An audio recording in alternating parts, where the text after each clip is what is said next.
Hello, good morning. ये है मिंटू कुमार की आज की कहानी।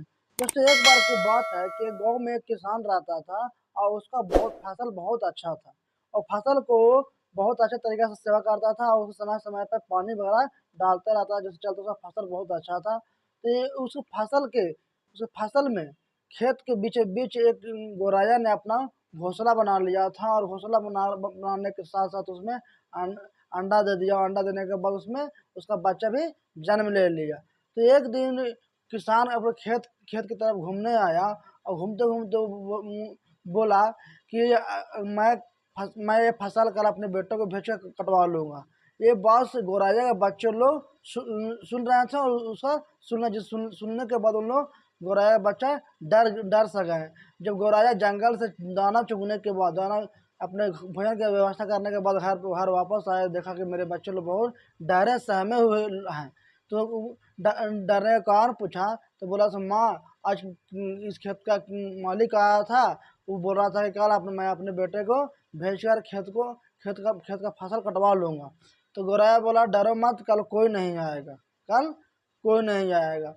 तो अगला दिन हुआ, अगला दिन सच में कोई नहीं आया, उसका बेटा बेटा कोई फसल काटने नहीं आया। इसी प्रकार से कुछ दिन बीत जाने के बाद किसान फिर एक दिन आया और बोला कि बेटा नहीं आया, अब मजदूर के भेज के कल मैं फसल को कटवा लूंगा। तो फिर उसी प्रकार से उसका बच्चा डर गया और फिर घबराया आया। ये तो पूछे तो बोला मम्मी, आज फिर ये आया था किसान, बोला से मजदूर के भेज कर मैं फसल कटवा लूंगा। तो बोला सर, अब तुम लोग चिंता ना करो, कल कोई नहीं आएगा, हम लोग यहाँ पे आराम से अच्छे से रहेंगे। और वास्तव में अगला दिन फिर कोई उस खेत में फसल काटने नहीं आया। कुछ दिनों के बाद किसान फिर से खेत पे आया और वो बोला कि मैं अपने बेटा को बोला काटने के लिए, बेटा भी नहीं काटा, मजदूर को बोला, मजदूर भी नहीं काटा।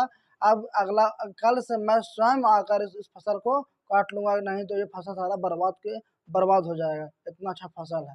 तो ये बात सारा का सारा बात गौराया के बच्चे सुन रहे थे। सुन लिए जब माँ जंगल से दाना चुन के आई और माँ को सारा बात बतलाया गौरैया गौरैया का बच्चा। तो माँ बोले से माँ डर गई, मतलब कि गौरैया डर गई। बोले से कल सच में किसान आएगा एक फसल को काटने, क्योंकि वो जो किसान था दूसरे के भरोसे नहीं था, खुद के भरोसे था।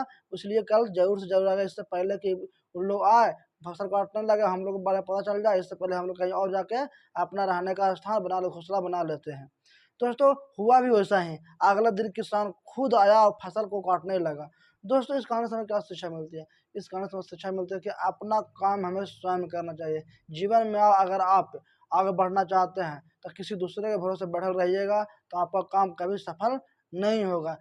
जिस प्रकार से किसान अपने बेटे और मजदूर पे डिपेंड था, उसका फसल नहीं काट रहा था, उसी प्रकार से हम लोग के जीवन में भी है कि अगर हम लोग अपना काम किसी और के भरोसे रहते हैं, वो काम आपको कभी पूर्ण नहीं होगा। जीवन में सफल होना चाहते हैं तो आपको अपना काम, अपने स्वयं के हिस्से काम आपको खुद करना पड़ेगा, तब जाकर आप सफलता हासिल कर पाइएगा। अगर इसी प्रकार से और भी मोटिवेशनल स्टोरी सुनना पसंद करते हैं तो इस पेज को जो फॉलो कर लें और लाइक और सब्सक्राइब एवं कमेंट करना नहीं भूलें। तब तक के लिए बहुत बहुत धन्यवाद। जय हिंद, जय भारत।